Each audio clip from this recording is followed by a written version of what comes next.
안녕하세요. 사연을 부탁해입니다. 오늘의 사연을 소개하겠습니다. 남자친구 집에 인사 갔다 돌아오자마자 부모님께 대충 둘러댄 뒤 곧장 제 방으로 향했습니다. 하지만 알 수 없는 불안감이 스멀스멀 올라오는 건 어찌할 도리가 없었어요. 혼란스러운 마음에 의자에 앉아 휴대폰만 만지작거리고 있었는데 노크 소리와 함께 엄마가 방문을 열고 들어왔습니다. 그 집에서 무슨 일 있었던 거야? 아니, 아무 일도 없었어. 제가 얼른 손사래를 치자 엄마가 눈을 가늘게 뜨며 다시 물었어요. 아무 일도 없었다면서 왜 이러고 있어? 괜찮으니까 무슨 일 있었는지 말해봐. 평소 엄마에게 고민 상담을 자주 하던 터라 저도 모르게 말이 새어나왔습니다. 다른 건 아니고 가서 보니까 예준 씨 어머니가 음식을 엄청 많이 준비해 놓으셨더라고. 그래서 감사하다고 인사드리고 밥을 먹었거든? 조금 어색하긴 했지만 처음에는 분위기가 괜찮았어. 근데 한 10분쯤 지났나? 갑자기 예준 씨 어머니가 막 눈물을 흘리시는 거야. 뭐? 갑자기 눈물을 흘렸단 말이야? 그게 이건 그냥 내 추측일 뿐인데 예준 씨가 내 밥그릇 위에 반찬을 올려놔줬거든. 그걸 내가 먹자마자 눈물을 흘리셨던 것 같아. 그래서 내내 눈물을 흘리고 계셨어? 예준 씨가 왜 그러냐고 묻고 나는 티슈 가져다 드리고 그랬지. 그랬더니 예준 씨가 눈물을 닦아드리니까 더 큰 소리로 우시는 거야. 근데 참 희한했던 게 울면서도 뭐라고 계속 말씀을 하시더라고. 뭐라고 말했는데? 우리 아들이 이제 내 품을 떠나는구나. 남편도 아들도 다 떠나보내고 이제 혼자 남는구나. 하은아, 그냥 기뻐서 그러는 거니까 네가 이해 좀 해주렴. 이 말을 했다가 저 말을 했다가 아무튼 정신이 하나도 없었어. 그랬더니 예준 씨가 어머니를 꼭 안아주더라고. 그제서야 눈물을 그치긴 하셨는데 그 순간 나를 바라보는 눈빛이 뭔가 쎄했어. 쎄했다니? 뭐가 쎄했다는 거야? 그냥 그런 거 있잖아. 전형적인 기싸움? 넌 나한테 안 되니까 똑바로 봐라. 뭐 그런 느낌이 들었는데 그건 그냥 내 주관적인 느낌일 뿐이야. 제 말을 듣던 엄마의 얼굴에도 근심의 그림자가 드리워졌습니다. 이래서 홀어머니는 힘들다고 하는 거야. 말 듣다 보니까 나도 예전 일이 떠오르네. 예전 일이라니? 전에 할머니도 아들 뺏겼다고 난리도 그런 난리가 없었거든. 이상하게 시어머니는 아들이 결혼하면 아들 뺏겼다는 생각을 하더라. 난 지금도 그게 참 이해가 안 된다니까. 유난히 시어머니들이 아들에 대해 집착을 많이 하더라고. 근데 홀 시어머니는 얼마나 심하겠어. 할머니도 엄마한테 그랬단 말이야? 엄마가 한숨을 길게 내쉬었습니다. 말도 마. 니들 낳고는 엄마도 집에서 살림했잖아.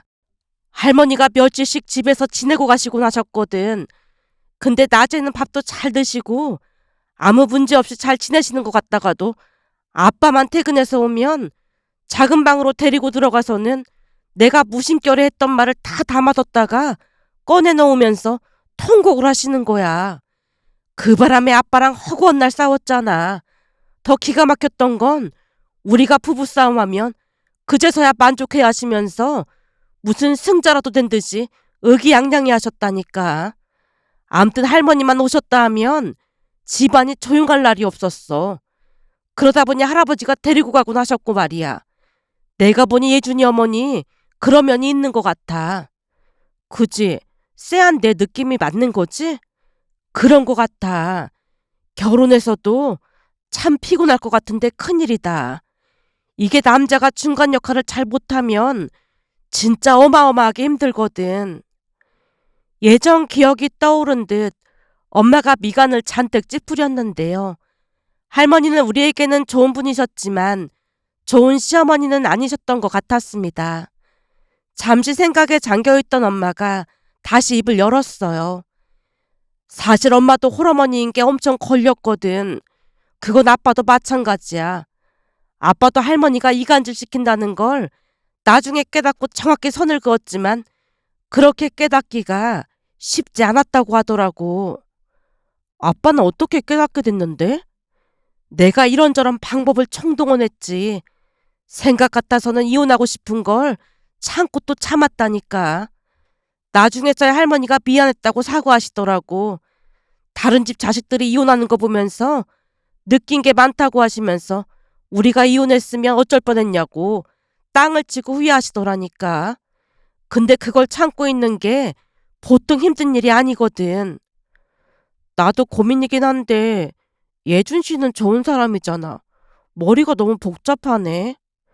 엄마가 제 손을 꼭 잡았습니다. 사실 엄마는 결혼 반대하고 싶은 생각이 굴뚝 같은데 예준이랑 한번 잘 얘기해봐. 이럴 때일수록 대화가 필요한 법이야. 그 말을 듣고 다음날 남자친구와 긴 대화를 나눴습니다. 자기야, 어머님은 뭐라고 하셨어? 그냥 착한 것 같아서 다행이라고. 그래? 어제 막 우시길래 내가 마음에 안 드나 보다 걱정했거든. 제가 은근슬쩍 말을 꺼냈는데요. 남자친구도 마음에 걸리긴 했던 모양으로 바로 대답을 내놓았어요. 그렇잖아도 자기가 가고 난 뒤 엄마랑 얘기해봤거든. 엄마 심정도 이래저래 복잡하신 모양이더라고. 홀로 지금껏 나를 키우셨잖아. 그런 아들이 결혼한다고 하니까 마음이 복잡하셨던 모양이야. 자기한테 괜히 안 좋은 모습 보인 건 아닌지 모르겠다면서 많이 미안해 하셨어. 그 부분은 나도 사과할게. 정말 미안해. 남자친구가 사과를 했음에도 여전히 마음 한구석이 불편하기만 했는데요. 곧 남자친구가 다시 말을 이어갔습니다. 사실 사람들이 홀어머니다 보니 중간에서 역할을 잘해야 한다는 말을 하더라고. 그래서 나름 열심히 공부하고 있으니까 자기가 이해 좀 해줘. 공부를 하다니? 남자들은 여자들보다 조금 무딘 편이라고 해야 하나? 암튼 그래서 거부 갈등이 일어나면 잘 해결을 못한다고 하더라고. 그래서 심리학 그런 거 공부하고 있어. 심리학? 남자친구의 목소리에 진지함이 묻어났습니다. 막 심오하고 그런 건 아니지만 대략 어떤 마음인지 알아야 해결할 수 있는 거니까 이런저런 사례 같은 것도 공부하고 그런 거지 뭐. 거기에 심리적인 걸 알아야 할 것 같아서 심리학 책도 여러 개 사서 같이 보고 있어. 나도 열심히 노력하고 있으니까 자기가 조금만 이해해줘. 결혼하면 정말 잘할게. 남자친구의 사슴 같은 눈망울을 바라보니 걱정으로 가득했던 마음이 서서히 안정을 되찾았습니다. 그날 집에 돌아가 엄마에게 남자친구와 나눴던 대화를 전하자 엄마도 환하게 반색을 했어요. 진짜 공부까지 하고 있단 말이야? 결혼하면 어떤 문제가 일어날지 알고 있는 것 같아. 문제가 일어나면 뒤에 숨어있지만은 않을 거라고 했으니까 너무 걱정하지 마. 자세는 아주 좋네. 전에 아빠도 조금만 더 노력했더라면 나도 그 고생은 안 했을 텐데. 엄마의 목소리에 아련한 회한이 스쳤습니다. 그때 시절에는 지금처럼 정부가 발달하지 않았고 그랬잖아. 지금은 정부가 흘러넘치니까 공부하기 쉽긴 하지. 암튼 그 정도 각오라면 큰 문제 없겠네. 그치만 이후라도 무슨 문제가 있으면 잘 생각해야 해. 이혼보다 파혼이 낫다는 말이 괜히 있는 말이 아니거든. 알았어. 명심할게. 그렇게 문제가 일단락 되는 듯 해 보였지만 그 뒤 더욱 믿어지지 않는 일이 일어날 줄 누가 알았겠어요. 시간이 흘러 상견례 날이 성큼 다가왔습니다. 하루는 상견례 관련해서 남자친구와 이런저런 상의를 주고받던 중 그가 뜻밖의 말을 꺼냈어요. 저기, 근데 이건 엄마가 한번 물어보라고 해서 말 꺼내는 건데. 왜? 뭔데 그래? 남자친구가 잠시 머뭇거리더니 조심스럽게 입을 열었습니다. 그게 우리는 아버지가 안 계시잖아. 그러다 보니 엄마 입장에서는 조금 위축이 되고 그러시나 봐. 아, 그럴 수도 있겠네. 입장이라는 게 저마다 다르기 마련이다 보니 제가 고개를 끄덕이며 남자친구를 바라봤습니다. 그래서 엄마가 조금 애매한 부탁을 하셨어. 애매한 부탁이라니? 남자친구가 잠시 입술을 깨물더니 말을 이어갔습니다. 그게 엄마는 혼자인데 하은이 너희 부모님이 함께 나오시면 아버지 생각도 나고 그럴 것 같아서 또다시 눈물이 날 것 같다고 하시더라고. 그러면 괜히 분위기만 망칠 수도 있는 거잖아. 아버지 살아계셨을 때 두 분이 금술이 아주 좋으셨거든. 전에 우리 집에 인사 왔을 때 봐서 알겠지만 엄마가 눈물도 많다 보니 더 걱정인가 보더라고. 남자친구가 잠시 말을 멈추고 음료를 한 모금 마신 뒤 긴 한숨을 내쉬었습니다. 그러다 보니 엄마가 조금 어려운 부탁이라면 어려운 부탁을 하셨어. 어떤 부탁인데? 그게 상견례 때 이모도 함께 가면 안 되겠냐고 하시더라고. 남자친구가 무슨 큰일이라도 일어난 듯 잔뜩 무게를 잡고 말을 했다 보니 그 말이 오히려 대수롭지 않게 여겨져서 피식 웃고 말았어요. 당연히 괜찮지. 그런 걸 뭘 그렇게 심각하게 말해. 저기 근데 그게 다가 아니야. 그게 다가 아니라니? 남자친구의 목소리가 다시 작아졌습니다. 그러니까 하은이 너네 쪽에서도 어머니만 나오셨으면 한데. 아니 이모님도 오신다면서 엄마만 참석을 하라니? 그래도 아버님이 계시면 위축되고 그럴 것 같다고 엄마가 하는 말이 너희 쪽에서도 어머님이랑 이모님이 나오시면 어떻겠냐고 하셨어. 그럼 아빠는 상견례 참석을 하지 말라는 말이야? 그제서야 남자친구와 그의 어머니의 의도를 파악한 채 저도 모르게 외쳤는데요. 제 목소리가 갑자기 높아지자 남자친구가 안절부절 못한 채 다시 입을 열었습니다. 그래서 부탁하는 거라고 했잖아. 엄마가 정말 어렵게 부탁하신 거야. 아무리 그래도 상견례인데 아빠가 참석 안 하는 건 좀 그럴 것 같은데. 그리고 우리 외가에는 외삼촌만 계시거든. 그럼 엄마 혼자 나와야 하는 건데 그건 좀 아닌 것 같은데. 제가 당황한 채 말끝을 흐렸습니다. 저기요. 엄마 입장에서는 상견례 날 괜히 칙 잡힐까 그런 건데 이번 한 번만 이해해주면 안 될까? 그럼 결혼식장부터 모든 걸 자기한테 다 맞출게. 이렇게 부탁 좀 할게. 남자친구가 두 손을 모은 채 빌어대고 있었습니다. 그 모습에 우선 부모님과 상의해보기로 하고 집에 돌아왔어요. 잠시 후 엄마 손을 잡고 제 방으로 들어와서 말을 꺼냈습니다. 엄마, 할 말이 있는데. 할 말이라니? 무슨 할 말? 그게 이걸 어떻게 말해야 할지 모르겠는데. 대체 무슨 일인데 그래? 혹시 상견례 관련된 거니? 엄마가 그걸 어떻게 알았어? 요즘 계속 상견례 장소 알아보고 있으니 보나마나 상견례 얘기겠거니 하는 거지.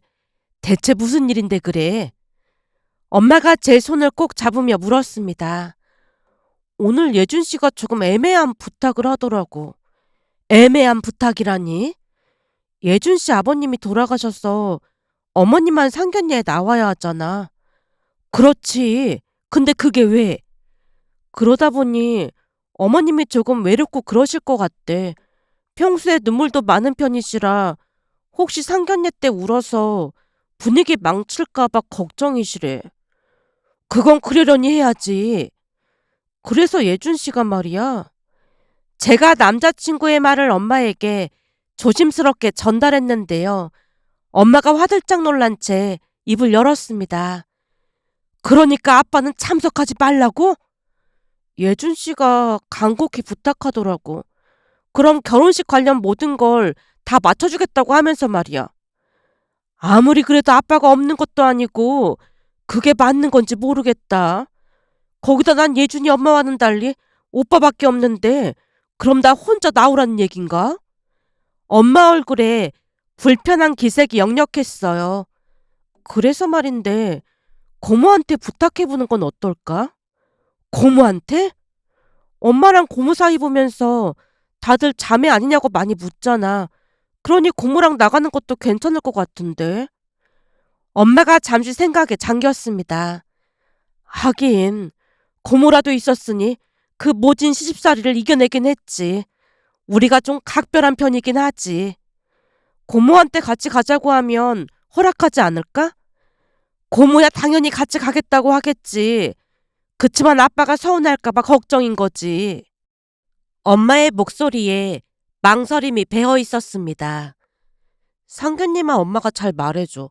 나머지는 다 우리한테 맞추기로 했으니까. 알았어. 엄마가 한번 말해볼게. 다음날 엄마가 아빠와 고모에게 사연을 전했고 결론은 엄마와 고모만 상견례에 나가기로 했습니다. 지금 돌이켜보면 참 이기적인 행동이었지만 그때 당시에는 눈에 콩깍지가 씌었던 것인지 제정신이 아니었어요. 그런데 그날 상견례 자리는 초토화가 되고 말았습니다. 지금 돌이켜보면 그 자리에 아빠가 아닌 고모가 참석한 게 오히려 신의 한 수가 되었다고 해야 할까요? 우선 우리가 먼저 도착해 기다리고 있었는데요. 5분쯤이 지나자 남자친구 가족들이 들어왔습니다. 어색한 분위기 속에서 인사를 나눈 뒤 자리에 앉아 소소한 이야기를 주고받기 시작했어요. 내용은 그냥 가벼운 일상 이야기들이었습니다.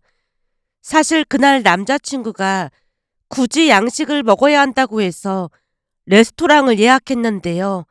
시간이 흐르면서 왜 그랬는지 알게 되었습니다. 남자친구 어머니와 이모님이 고급 와인을 주문하고는 마치 물을 마시듯 들이키기 시작했거든요. 20분도 채 안 되어 와인 한 병을 깨끗이 비우고 또다시 시키는 모습에 걱정이 될 수밖에 없었는데요. 역시나 남자친구가 우리 눈치를 살피며 말을 꺼냈습니다. 너무 많이 드시는 거 아니에요? 괜찮아. 와인은 그냥 음료수인데 뭐. 남자친구 어머니가 대수롭지 않다는 듯 말했고 이모님도 그 말에 맞장구를 쳤어요. 문제는 와인을 빠른 시간 안에 2병이나 비우자 두 분 다 눈빛이 이상하게 변해갔습니다. 그 와중에 또다시 와인을 시킨다는 말에 남자친구가 말려봤지만 말 그대로 씨알도 안 먹혔다고 해야 할까요? 마치 술을 마시러 온 사람들처럼 연거푸 술을 들이켰고 나중에는 엄마와 고모에게도 술을 권하기 시작했습니다. 딱 보니 두 분도 술을 잘 드시게 생겼는데 좀 드세요. 이렇게 어색한 분위기에는 술 한 잔씩 하면서 훈훈하게 대화하는 것도 나쁘지 않거든요. 아닙니다. 저희는 술을 잘 못 마셔서요. 엄마가 정중하게 거절했습니다. 들어보니 사돈은 고등학교 졸업하시고 바로 취업했다고 하던데 그 시절에는 회사에서 술 참 많이 마셨잖아요. 그러니 술 잘 마실 것 같은데 빼지 말고 마시자고요. 술 기운이 돈 것인지 남자친구 어머니가 엄마의 학벌을 거론했습니다. 거기까지만 했다면 큰 문제가 없었을 텐데 계속해서 학벌 이야기를 늘어놓아서 분위기가 살얼음판을 걷는 기분이었어요. 남자친구 어머니가 다시 입을 열었거든요. 우리 예준이한테 들었는지 모르겠지만 예준이 아빠가 서울대 출신입니다. 머리가 보통 비상한 게 아니에요. 예준이도 아빠를 닮아 머리가 좋아서 공부를 곧잘 하다가 갑작스레 아빠가 돌아가신 뒤로 성적이 많이 떨어졌습니다. 그런 걸 생각하면 안타까울 뿐입니다. 한마디로 우리 예준이가 머리는 좋은데 공부를 안 했을 뿐 공부만 했으면 서울대는 따놓은 당상이었을 겁니다. 남자친구 어머니 말에 어이가 없어서 말문이 막혔는데요. 사실 저는 건국대를 나왔고 남자친구는 경기도에 있는 대학을 나왔거든요. 저도 그렇고 부모님도 그렇고 학벌에 대해 크게 신경 쓰는 편이 아니었기에 그 부분을 거론한 적이 단 한 번도 없었어요. 그런데 그날 계속해서 학벌 이야기를 늘어놓는 모습이 조금은 한심해 보이기까지 했습니다. 예준이 아빠가 있었으면 무조건 대학 나온 사돈이어야 한다면서 결혼 반대했을 겁니다. 저도 이화여대를 나왔거든요. 말 그대로 점이 가경이었는데요. 점점 술 기운이 오르기 시작하면서 남자친구 어머니가 아무 말 대잔치를 펼치고 있었어요. 그런데 그러던 중 결국 남자친구 어머니가 충격적인 말 실수까지 하고 말았습니다. 계속해서 말도 안 되는 학벌 이야기를 늘어놓는 모습에 엄마와 고모 얼굴이 울그락불그락 변하며 금방이라도 그곳을 뛰쳐나갈 기세였기에 아무런 대꾸도 하지 않았는데요. 곧 남자친구 어머니가 눈물을 펑펑 쏟아내면서 중얼거리듯 말했습니다. 그러게 그 좋은 대학을 나와서 그딴 짓을 해서 깜빵을 가고 난리냐고. 그러는 바람에 급도 안 되는 사람들이랑 사돈을 맺게 생겼잖아. 요즘은 내 수준까지 바닥으로 떨어진 것 같아서 그냥 다 비참하다니까. 남자친구 어머니의 말에 우리는 서로의 얼굴을 바라보며 귀를 의심하고 있었는데요. 남자친구 또한 크게 놀란 듯 엄마를 말렸습니다. 엄마, 아버지 돌아가셨는데 무슨 말을 하시는 거예요? 남자친구 이마에 식은땀마저 송골송골 맺혀있는 게 보였지만 남자친구 어머니는 이미 감정에 휩싸인 채 그 말을 듣지도 않았습니다. 이후 더욱 기막힌 말을 쏟아냈거든요. 네 아빠가 죽긴 왜 죽어? 버젓이 살아있는데. 내가 옥바라지 하느라 얼마나 힘든 줄 알기나 해? 얼마 전에도 면회 가서 네 아빠한테 사돈 될 사람들 얘기했더니 팡팡 뛰고 난리도 아니었어. 엄마, 그만하라니까요. 수준이 떨어져도 너무 떨어지니까는 말이잖아. 결국 그 자리는 초토화가 되고 말았습니다. 그런데 그 이후 더욱 믿어지지 않는 일이 벌어졌는데요. 집에 가기 위해 빠른 걸음으로 주차장으로 향했더니 그 사람들도 차를 타는 모습이 눈에 들어왔어요.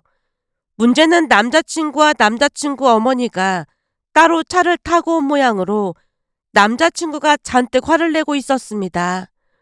엄마, 술 취해서 운전하면 안 된다니까요? 와인은 그냥 음료수라니까. 이 정도는 아무것도 아니야. 이런 적이 한두 번도 아니었는데 웬 허들갑이야. 아버지도 그러다가 지금 저 모양 저 꼴이 된 거잖아요. 남자친구가 버럭 소리를 지르다가 흠칫 놀라 뒤를 돌아봤고 우리와 눈이 마주쳤습니다. 순간 남자친구 아버지가 음주운전으로 뭔가 큰 사고를 내고 감옥에 가 있음을 직감할 수 있었는데요. 그 와중에 남자친구가 우리 쪽으로 와서는 급히 해명했어요. 그런 게 아니고 아버지가 억울하게 감옥에 가신 겁니다. 됐으니까 그만 가봐요.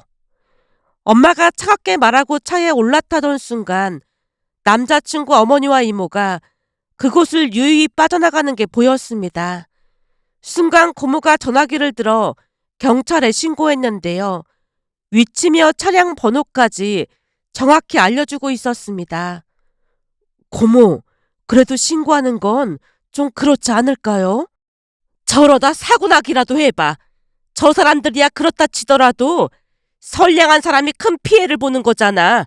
들어보니 한두 번이 아닌 것 같던데 저런 사람들 그냥 놔두면 절대 안 되는 거야. 그리고 이렇게 해야 우리랑도 인연이 완전 끊어질 거 아니야. 고모의 마지막 말이 머릿속을 계속 맴돌았습니다. 저도 이미 결혼 생각은 접었기에 오히려 홀가분하다는 생각마저 들었어요. 계속 알 수 없는 찝찝함을 느끼고 있었거든요. 거기다 감방이라는 말에 손이 떨려올 정도였으니까요. 그렇게 그날 남자친구에게 전화를 걸어 이별을 통보했는데요. 남자친구 목소리가 어딘가 이상했습니다. 저기, 지금 경찰서라 통화가 힘들거든? 경찰서라니? 엄마랑 이모가 음주운전으로 경찰서에 있어. 그 와중에 경찰이랑 몸싸움까지 하는 바람에 지금 난감하게 됐어. 근데 이 상황에 헤어지자고 하는 건 너무한 거 아니야? 너무하다니? 뭐가 너무하다는 거야? 남자친구의 목소리가 높아졌습니다. 내가 아까 너 쪽으로 가지만 않았어도 두 분이 음주운전하는 거 말렸을 거고 그럼 이런 사달이 일어나지도 않았을 거 아니야. 이게 다 너랑 너네 어머니께 해명을 하다 생긴 일인데 얘기도 자세히 안 듣고 헤어지자니 너무한 거잖아. 예준 씨네 아버지 감옥에 계신데 왜 돌아가셨다고 한 거야? 감옥에 있다고 사실대로 말했으면 네가 결혼한다고 했겠어? 너를 사랑하는 마음이 크니까 그런 거잖아. 그리고 아버지 일은 내 잘못도 아닌데 왜 나까지 피해를 봐야 해? 이건 진짜 억울한 일이잖아. 이참에 엄마 아버지랑 연 끊고 살 테니까 우리는 그냥 결혼하자. 난 너 없이는 절대 못 살아. 제발 부탁할게. 통화를 하는 내내 경찰서의 시끄러운 소리가 들리면서 마치 다른 세계에 있는 느낌이었다고 해야 할까요? 더 이상 길게 말하고 싶지도 않아서 단호하게 이별을 고하고 전 남친 전화번호를 차단해버렸습니다. 물론 그 뒤에도 전 남친이 계속 연락을 해왔지만 단호히 끊어냈습니다. 하루는 아빠가 전화를 받아 감옥에 가고 싶지 않으면 더 이상 연락하지 말라고 하자 그제서야 잠잠해졌어요. 그 일로 인해 많은 것을 깨달았는데요. 무엇보다도 사람이 제일 무서운 존재라는 것을 알게 되었습니다. 만약 그때 전 남자친구 어머니가 술을 마시지 않았다면, 그래서 말실수를 하지 않았다면 지금쯤 어떤 지옥 같은 생활을 하고 있을까 생각만 해도 아찔합니다. 며칠 전 친구와 파스타집에서 밥을 먹는데 친구가 와인을 시키겠다는 말에 기겁을 한 채 손사래를 쳤는데요. 문득 지나간 일들이 떠올라 이런 기막힌 일이 세상에 또 있을까 싶어 이렇게 글 남겨봅니다. 오늘의 사연은 여기까지였습니다. 즐겁게 보셨다면 구독, 좋아요 부탁드립니다. 고맙습니다.